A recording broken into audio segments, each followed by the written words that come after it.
Health wealth and happiness షోకి స్వాగతం సుస్వాగతం.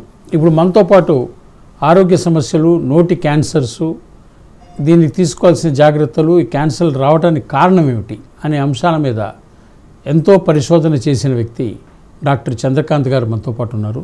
చంద్రకాంత్ గారు, మా షోకి స్వాగతం అండి. నమస్కారం సార్. పొగాకు వలన వస్తున్న అనర్థాలు ఏమిటి? పొగాకు వలన గుండెకి వచ్చే ఇబ్బంది ఏమిటి? నరాల్లో వచ్చే బాధ ఏమిటి? నరాల్లో వచ్చే స్టెనోసిస్ ఏమిటి?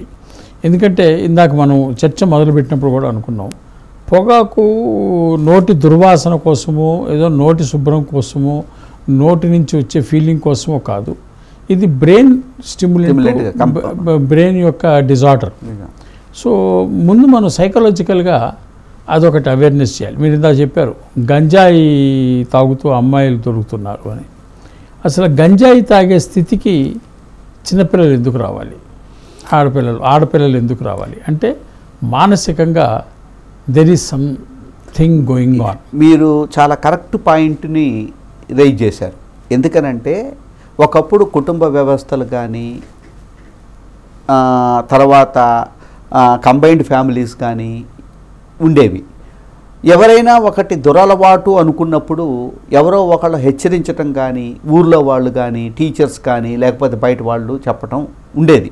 ఇప్పుడు ఎలా అయింది అని అంటే న్యూక్లియర్ ఫ్యామిలీస్ రావటంతో పిల్లలు బయట ఏం జరుగుతున్నా కానీ తల్లిదండ్రులకి టీచర్ తోటి సంబంధాలు లేకపోవటంతో మనం అక్కడికి పోయి టీచర్ని పోయి ఎలా చదువుతున్నాడు మా వాళ్ళు అని అడిగే వ్యవస్థ ఉండింది ఆ రోజున. ఇప్పుడు అటువంటి లేకపోతే ఫ్రీడమ్ అని అంటే పిల్లలకి మీరు చదువు మాత్రమే చెప్పండి, వాళ్ళకి బెదిరించొద్దు, గద్దించొద్దు, వాళ్ళు ఏం చేసినా కూడా అది మీది కాదు అనే వచ్చేసరికి టీచర్స్ కూడా ఇంతకుముందు కంటే తల్లిదండ్రులకి గురువుగా చెప్పలేకపోతున్నారు. అలానే ఊర్లో ఉన్నవాళ్ళు కూడా ఇంతకుముందు ఏదన్నా ఒకటి వాడు ఏదన్నా తప్పు చేస్తున్నట్టుగా కానీ బిహేవియర్ సరిగా బాగలేనట్లయితే కనుక తల్లిదండ్రులకి ఇన్ఫర్మేషన్ ఇచ్చి మీ వాడు కొంచెం గాలి తిరుగుతున్నాడు, స్కూల్ ఎగ్గొట్టి సినిమాకి వెళ్తున్నాడు, లేకపోతేనేమో అక్కడ చీటీ ఆట ఆడుతున్నాడు, లేకపోతే గ్యాంబ్లింగ్కి వెళ్తున్నాడు, ఇటువంటివన్నీ చెప్పేవాడు, సిగరెట్లు తాగుతున్నాడు అని.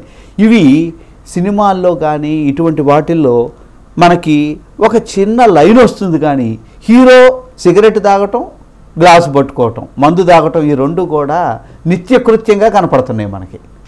ఒకప్పుడు కొంతమందిలోనే ఉండే ఈ అలవాటు ఇప్పుడు కమెడియన్స్ కానివ్వండి, హీరోలు కానివ్వండి, హీరోయిన్లు కలిసి కానివ్వండి, సినిమాల్లో ఉండేసరికి వాటిని రెప్లికేట్ చేయాలి, మనం కూడా హీరోయిజంగా చేయటం తప్పులేదు.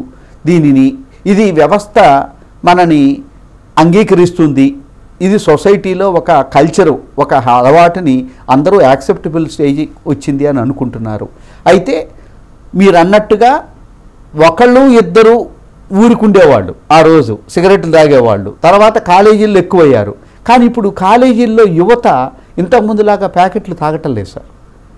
ఒకప్పుడు మీరు కాలేజీలో ఉన్నప్పుడు కానీ మేము కాలేజీలో ఉన్నప్పుడు కానీ సిగరెట్ తాగటం అనేది చాలా కామన్గా కనపడేది. ఇప్పుడు మందు తాగటం అంటే ఆల్కహాల్ తాగటం అనేది చాలా కామన్ అయిపోయింది.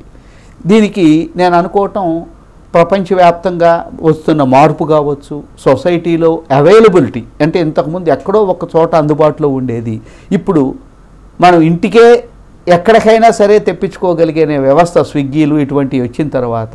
ఒకప్పుడు రాత్రిపూట బయట ఏమీ ఉండేవి కాదు.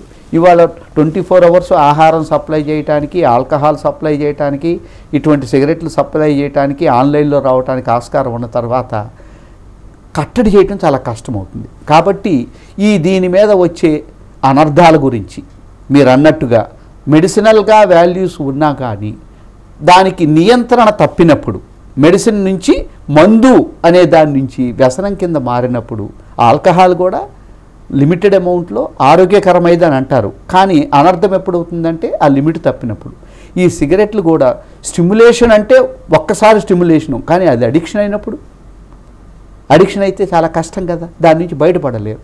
ఇది మనకి నస్యం కానీ, టొబాకో కానీ, సిగరెట్లు కానీ ఇటువంటి వాటిని అన్నిటినీ మనం పీల్చుకోవటం కానీ, తాగటం కానీ, తినటం కానీ చేసినప్పుడు శరీరంలో చర్మం యొక్క కలర్ మారటం కానీ, ఆస్తమా రావటం కానీ, లేకపోతే సిఓపిడి అంటారు, సిఓపిడి అనే లంగ్ డిజార్డర్స్ కానీ, గాలి తీసుకోవటం కష్టం కానీ, ఆక్సిజనేషన్ తగ్గటం కానీ, బ్లడ్ వెజల్స్ యొక్క లోపట కణజాలం ఏదైతే ఉంటుందో అది వాస్కులర్ మెంబ్రేన్ అంటారు, దాన్ని ఎండోవాస్కులర్ మెంబ్రేన్ ఏదైతే ఉంటుందో అవి గట్టిపడిపోవటం, అందువల్ల గట్టిపడిపోవటం వల్ల రక్తనాళాలు గట్టిపడిపోవటం వల్ల హార్ట్ అటాక్స్ రావటం, బ్రెయిన్ స్ట్రోక్స్ రావటం, కంటి చూపు తగ్గటం, ఇటువంటివన్నీ జరుగుతున్నాయి. డయాబెటీస్ కూడా వస్తుంది, లివర్ ప్రాబ్లమ్స్ వస్తాయి. శరీరంలో ప్రతి కణాన్ని డ్యామేజ్ చేసి అనర్థాలు కలగజేసే శక్తి పొగాకుకు ఉంది. కాబట్టి వీటి మీద అవగాహన పెంచడం కోసం విస్తృతంగా మనం ప్రయత్నం చేసినా కానీ అంతే విస్తృతంగా కంపెనీలు ప్రమోట్ కూడా చేస్తున్నాయి. ఇప్పుడు ఇందాక మనం పొగాకుని తర్వాత దానికి ఉన్న కల్చరల్ ఇవన్నీ అంశాలని మాట్లాడుతూ వస్తున్నాం. ఇంపార్టెంట్ ఇష్యూ మనం గుర్తించాల్సింది, మాట్లాడాల్సింది ఏంటంటే డ్రగ్ అడిక్షన్. పొగాకు కానీ ఆల్కహాల్ కానీ they are also equal to drugs. And narcotic act apply చేయమని నేను అన్నాను, కానీ అసలు నార్కోటిక్స్ వైపు కానీ ఈ డ్రగ్స్ వైపు కానీ ఒక మనిషి ప్రయాణం ఎందుకు జరుగుతుంది? అది నేను వైద్యుడిగా నాకు చెప్పటం కంటే కూడా మీరే ఒక సామాజిక కార్యకర్తగా మీరు వేరియస్ రోల్స్ ప్లే చేశారు కాబట్టి మీరే ఎక్కువగా చెప్పగలుగుతారు అనిపిస్తుంది. అంటే ఇప్పుడు మీరు మొన్న ఎవరినో కలిచాను అన్నారు, నార్కోటిక్స్ వాళ్ళని కూడా కలిచాను, నేను మాట్లాడాను, సిగరెట్ని ఈ గంజాయి విషయంలో వాళ్ళు మాకు చెప్పారు అన్నారు. ఈ నార్కోటిక్స్ వాడటం ఇది ఎందుకు వెళ్తుంది? సిగరెట్ల నుంచి మీకు ఆల్కహాల్ నుంచి నెక్స్ట్ ఆల్ వెరైటీస్. గంజాయి అనేది ఒక నార్మల్ పదం, గంజాయి కన్నా మించిపోయిన ఆల్ప్రోజలాం పిచ్చిగా వాడుతున్నారని మనకి న్యూస్ రిపోర్ట్స్ ఉన్నాయి. బోల్డ్ అన్ని మెడిసిన్స్ వాడుతున్నారు.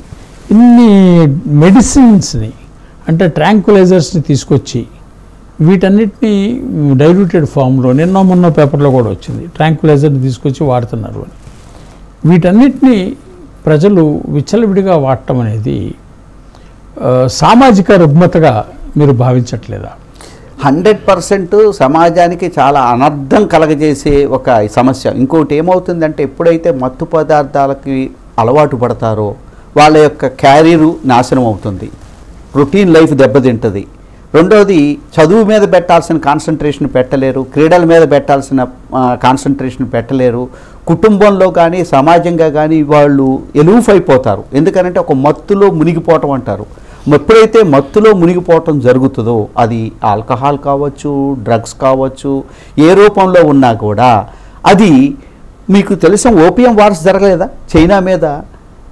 బ్రిటిష్ వాళ్ళు ఏం చేశారు, చైనాని లొంగ తీసుకోవటం చాలా కష్టం అని చెప్పి ఓపియంని ఎన్నో రూపాల్లో వాళ్ళకి సప్లై చేశారు.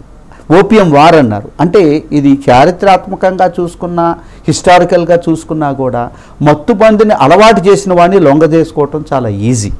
అంటే ఒక వ్యక్తిని మనము మామూలుగా అతన్ని మన కంట్రోల్లోకి తీసుకోవాలంటే ఇటువంటి వాటికి అలవాటు చేసినప్పుడు రాజులు కూడా వాడేవారండి వాళ్ళు వేగుల ద్వారా. అలానే లేడీసు మగవాళ్ళని లొంగపరుచుకోవటానికి, తర్వాత రాజ్యాలు ఒక వేగుల ద్వారా ఇటువంటి వాటిని మన సైనికుల మీద వాడటం కానీ మంత్రుల మీద వాడటం కానీ చేసేవాళ్ళు.